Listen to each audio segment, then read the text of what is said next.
19th century. Ralph Waldo Emerson, the transcendental philosopher, wrote this quote. He said, "If the stars should appear one night in 1,000 years, how would men believe and adore and preserve for many generations the remembrance of the city of God?" And the story goes that in the middle of the 20th century, the science fiction writer Isaac Asimov was having a debate about this quote with his editor, a guy called John Campbell. Basically Campbell was saying, actually, I don't think they would worship and adore. I think if people saw the stars just one night in 1,000 years, society would go mad. And Asimov thought this was an extraordinary observation, and so actually wrote a short story about it called Nightfall, in which he imagines a planet that exists in a multi-star system with 6 stars called Lagash. And in this star system, in his story, there is never night. So because there are 6 stars moving around, the people on this planet always experience daylight, except for once every 2,000 years when an unusual alignment of lunar eclipses blocks out all 6 stars. And he tells the story of what happens to this society when, for the first time, they see not 6 lights moving across their sky, but billions and billions. And that opening that occurs to them as a society, as they realize just how big the universe is, just how extraordinary this is. And so in many ways, I'm disappointed not to be able to be doing this in person, because I had dreams of turning the auditorium into a working model of the universe, a scale model, and actually getting to move around together and explore this. But we're going to have to use our imaginations a bit. So what I want you to do is just take 15 seconds, 20 seconds, close your eyes, and imagine yourself standing on the top of the highest mountain in the South Island, looking up into a pitch black sky without Auckland lights or anything like that. And the question is simply, what kind of universe are you sitting inside? So close your eyes for 20 seconds.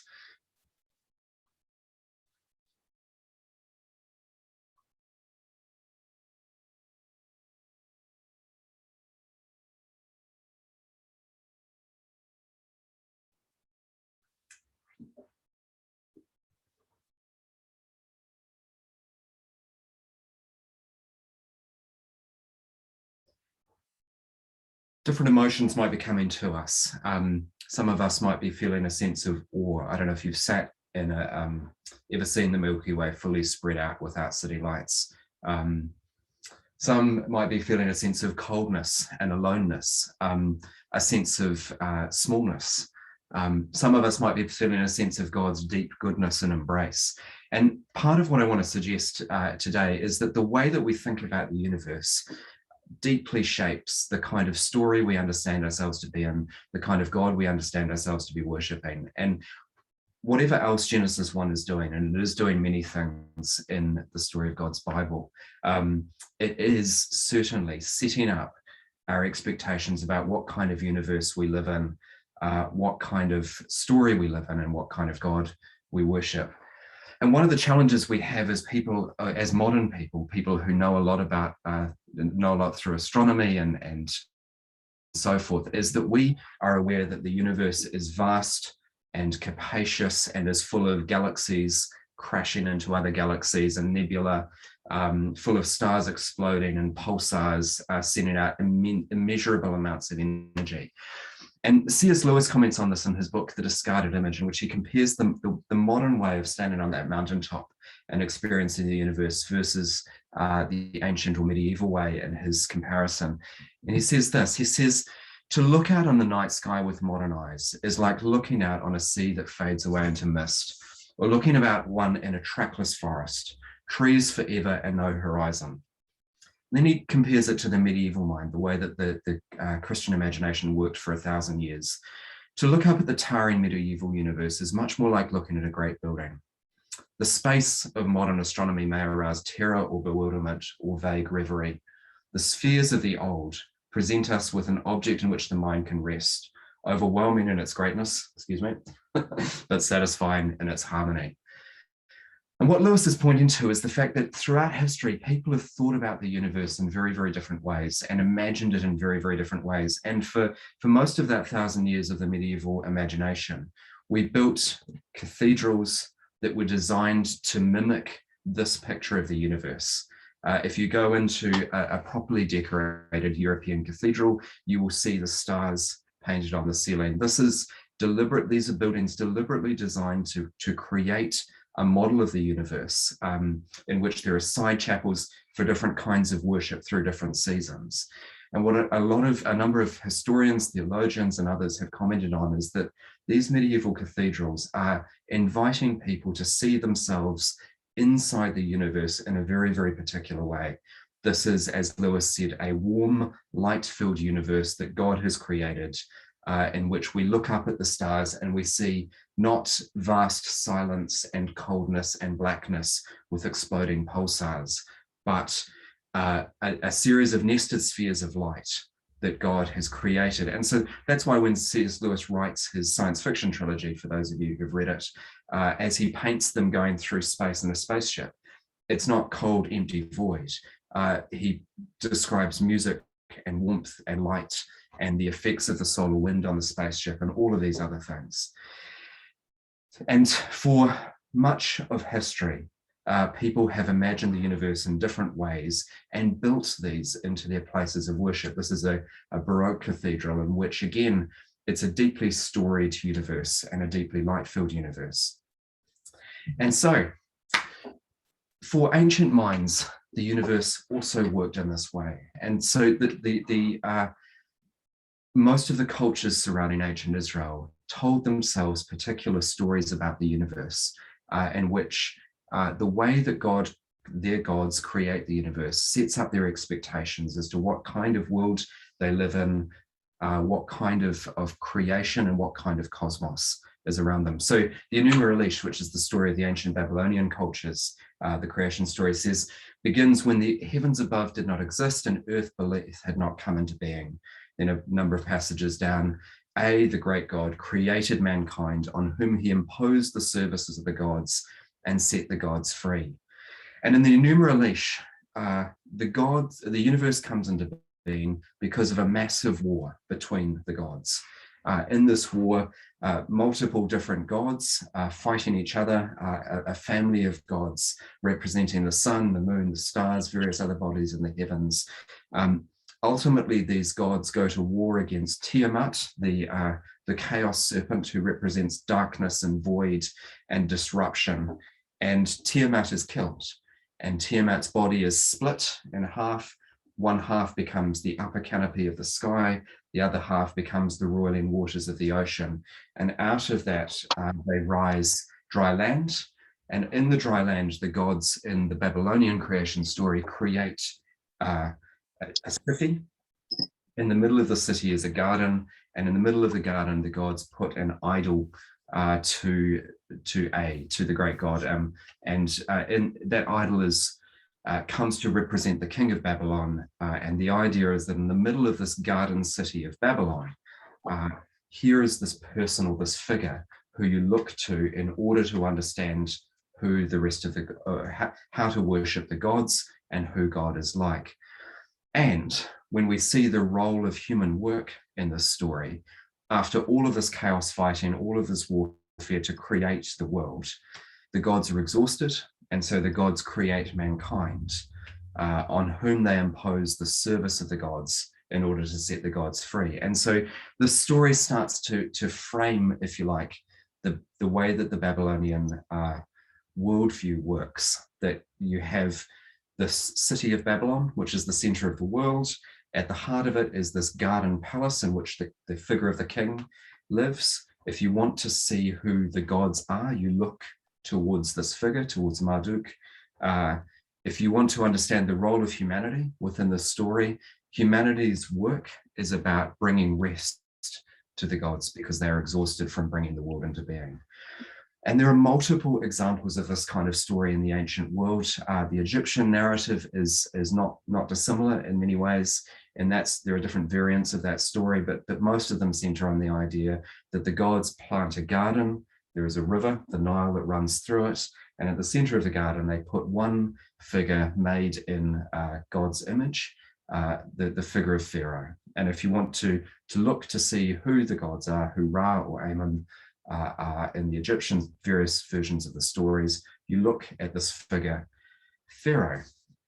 And so the ancient cultures built temples and cities that mimicked this vision of the world. So we see this kind of structure all throughout the ancient Near East and ancient Middle East.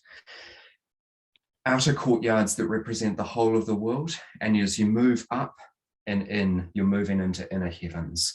And the imagery of these inner heavens, particularly this upper level, can't really point my hand up here, but particularly this upper level is almost always the imagery of a garden, a planted space that is beautiful and fertile. And at the very, very heart of this inner sanctum is an idol, a figure who represents God, very often aligned with whoever the ruling political power of that particular city or culture is. And the idea is that most people can't get beyond the outer courtyard. Only a very, very small number of people can approach the middle, and usually only the king or the central ruler can go right into the middle to commune with God. So this is the world in which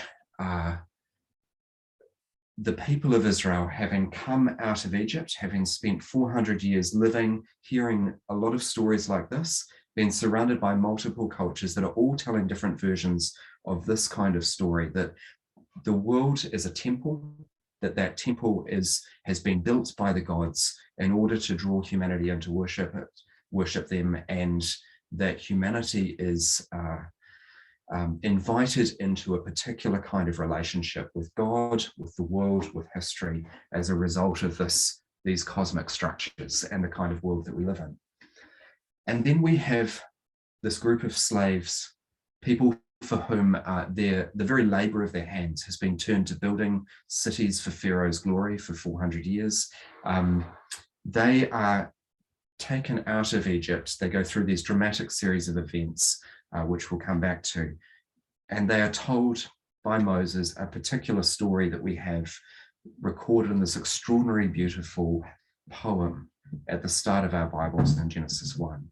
And in this story, God creates the world in very, very particular ways. And what I want to focus us in on this morning is the way in which the imagery and the structure of Genesis 1 sets up a completely different understanding of the world and the universe to people who are used to thinking about it in these kind of ways, but where it completely resets all the landscape of who God is, of who we are, of what kind of creation we are in, and how therefore we should live.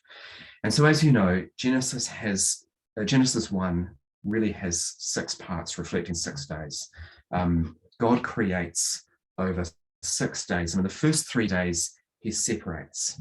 And this is not like the Babylonian story or the Egyptian stories or the Assyrian or Sumerian stories, where there is chaos and warfare and violence.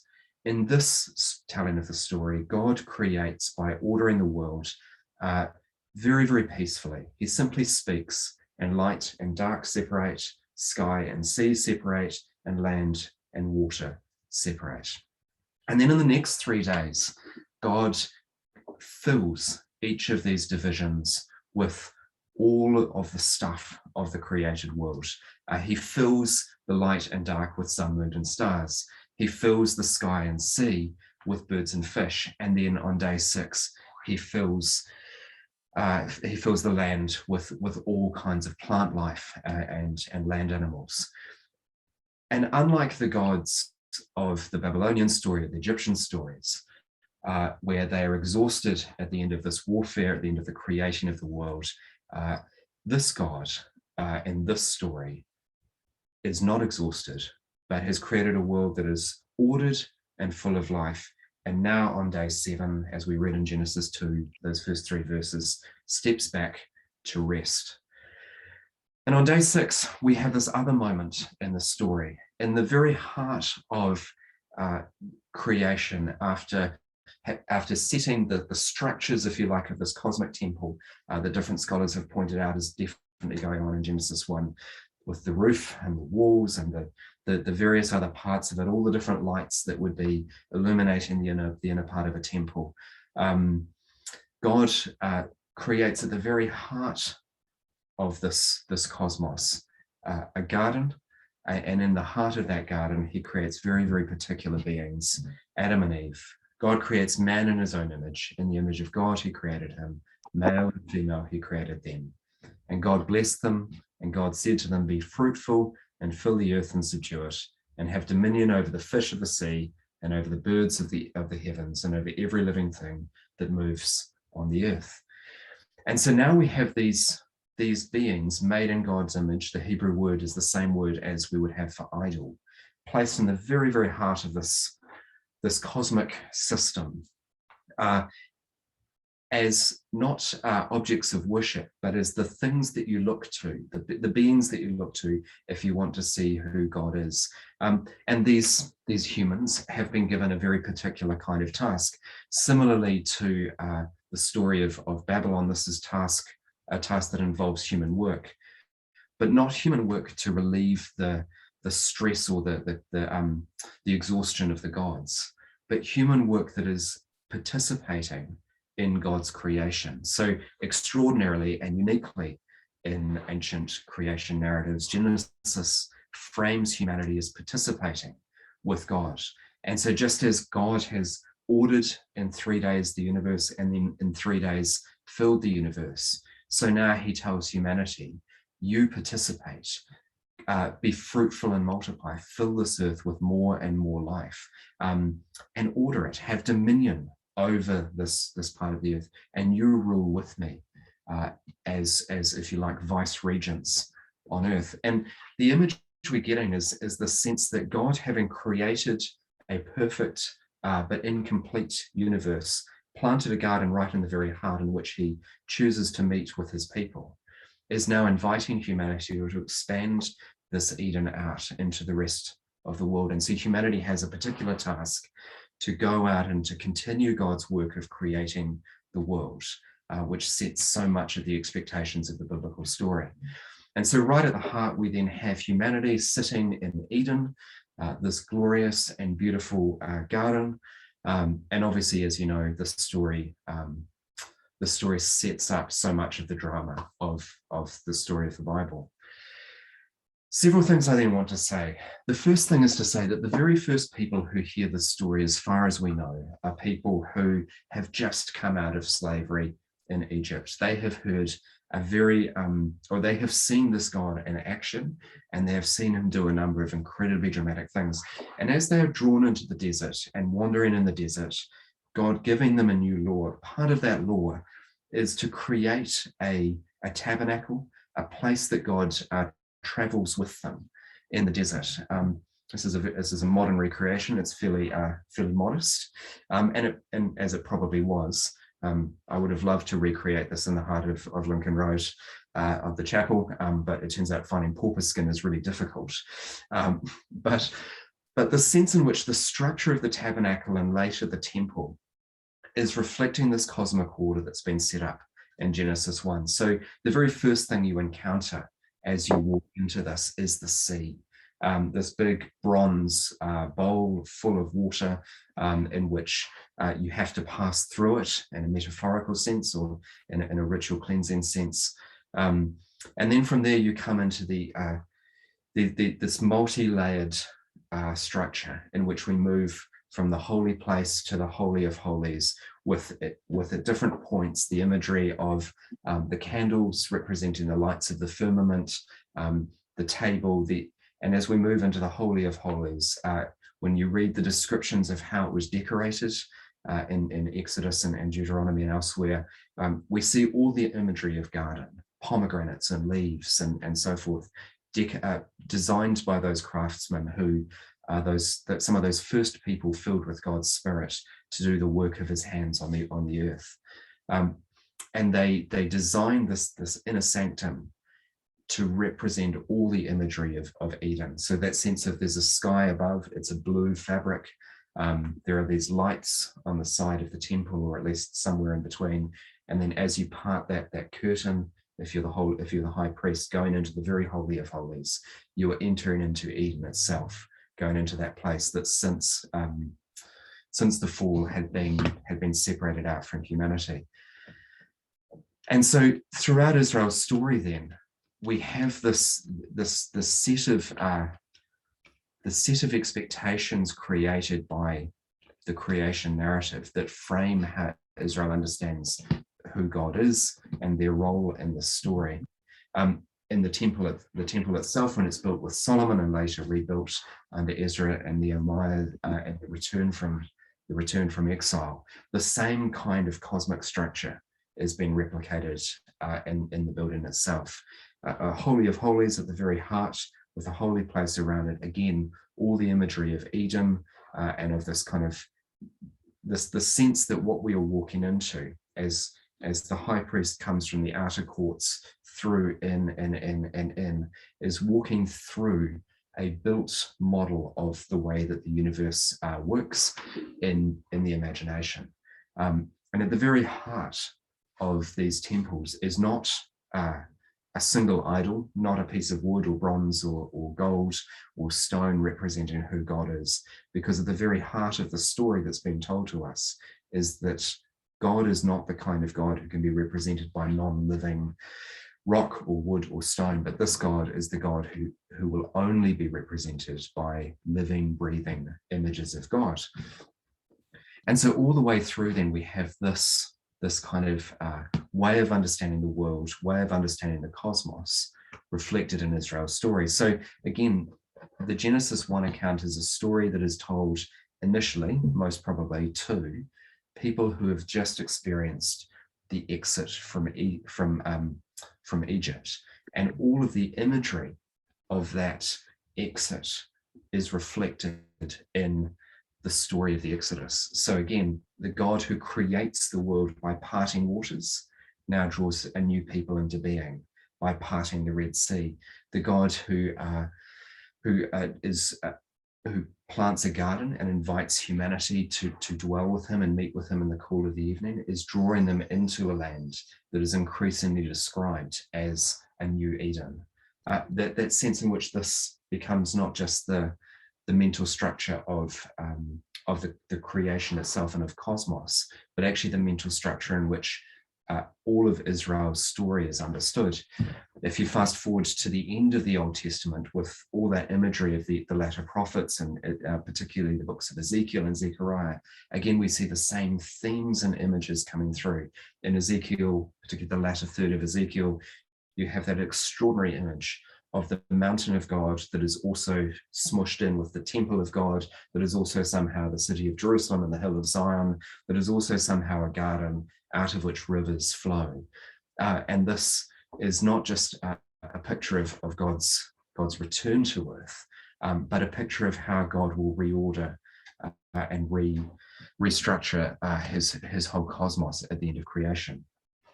And again, the same imagery gets picked up again and again throughout the biblical story.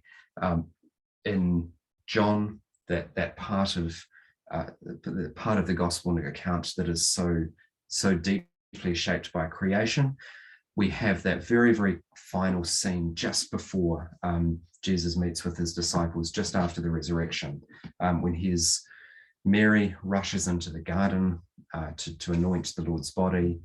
She comes, she can't find the body, she is weeping. It's dawn on the third day. That sense of here is God again back in his garden, meeting with humanity, resetting the story and inaugurating the new creation. Similarly, at the end of Revelation, the same imagery coming together in different ways, much as Ezekiel and others of the prophets had drawn it together.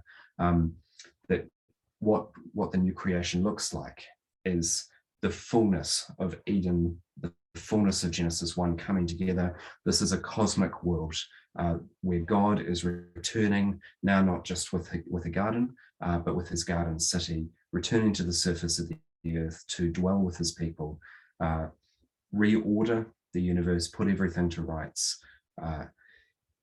And here is a space in which now the the very light of creation is coming out of God's presence because it is Christ on the throne. So when we come to Genesis 1, there are many things that I want to suggest that we want to do with it.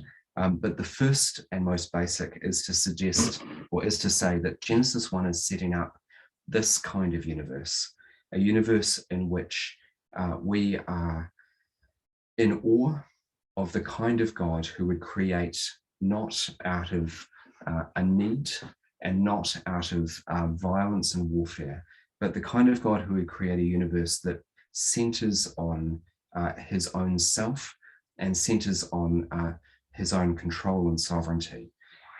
And the kind of God who then actually uses that picture of the universe and the picture of the cosmos to center the expectation around how he himself will engage with and how he himself will come. Because of course, as we know, the ultimate idol, if you like, the ultimate image of God doesn't turn out to be Adam and Eve in themselves, but actually turns out to be the true Adam, Christ himself. And so the cosmic picture that we end up with at the end of the biblical story is not centered on Adam and Eve in the garden, but in fact of Christ in his garden city. And so this cosmic temple that God has been creating the whole way through centers now on this holy of holy places, that it is itself the whole earth, in which if you want to see who God truly is, if you want to fall down in worship before the idol or the image of this God, you fall down before Christ on the throne in the New Jerusalem, as you have passed the trees of life with the rivers of life flowing out of it. This is the way in which God is setting up his universe. So for us, what do we do? Well, we are people who need to have our imaginations continually shaped by the kind of questions that Scripture is inviting us to ask about its text. And so for us, as moderns standing in a universe that we know to be extraordinarily vast, I would want us to suggest that Genesis 1 is, among many things, an invitation to rethink our place in the universe and to let our meditations and our imaginations of what it means to be truly God's image in this kind of universe, how that would shape our daily lives, how it would shape our worship, to know that as we walk outside our houses and stand even in suburban Auckland in lockdown, we look up into the canopy of the stars and we see, if you like, the vast temple of God's glory all around us. We see all the imagery of Eden. We see in our gardening, we see in our building, we see in our urban landscapes, we see in all the work of human hands around us, the degree to which humanity has, or at some point very often hasn't, reflected that initial call to go out and order and fill the world with life. And we are experiencing all of this as people who are not just invited but commanded to participate in this kind of universe. So that sense of standing on a mountaintop, be it in the Southern Alps or Mount Eden or just in your backyard, that sense of awe at the scale and glory of the cosmos is something we want to hold on to, but also to invite Scripture to allow us to see ourselves within it in ways that make meaningful difference to our lives today, tomorrow, and next year. What is it to live within this kind of cosmic temple? What is it to participate as agents in this? What is it to be people who walk knowing that every tree we touch is connected to the Eden that God is inviting us to create, to the new creation? And what is it to be people who are agents and whose very walking and being and talking and breathing points people, as idols are supposed to what kind of God created this whole universe? So I'm going to pause there, but what I want to do is take just another moment to 15, 20 seconds to stop and reflect and to say, in light of this kind of creation, what kind of world do you imagine around you? And then I thought, actually, given that we are here, we might just take a few minutes just to hear from 2 or 3 people, and then we're going to go into communion. So let's take 15 seconds, just stop and pause and say, does this change the way you imagine yourself within the universe as you sit here on a Sunday morning in Auckland? And what might that mean for our week?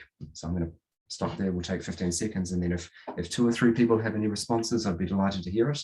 And if not, we will move into communion.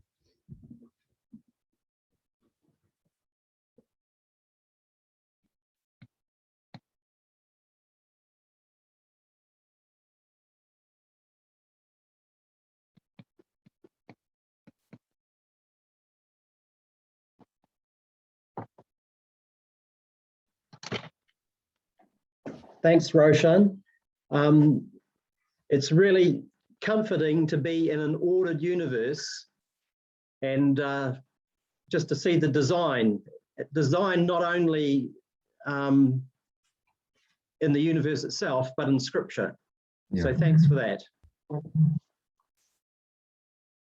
Yeah, thanks a lot, Roshan. I've just written down something that you said that I thought was really, really cool, was that we need our imaginations to be shaped by the kinds of questions that the Bible is inviting us to ask. I've been having lots of conversations over the last little while about the Bible and truth, and yeah, it's been really exciting. But I've been pointing out to people that it's so important to ask those questions and to engage when you're having questions and doubting and unable to find an answer. That's actually yeah, when you dig into those, that's when you are closer to God than you ever have been. So yeah, that was really cool. Thank you.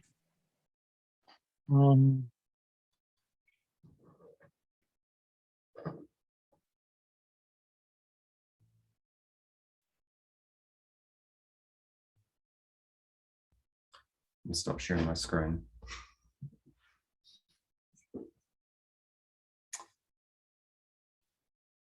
Thanks, Roshan. I just wanted to add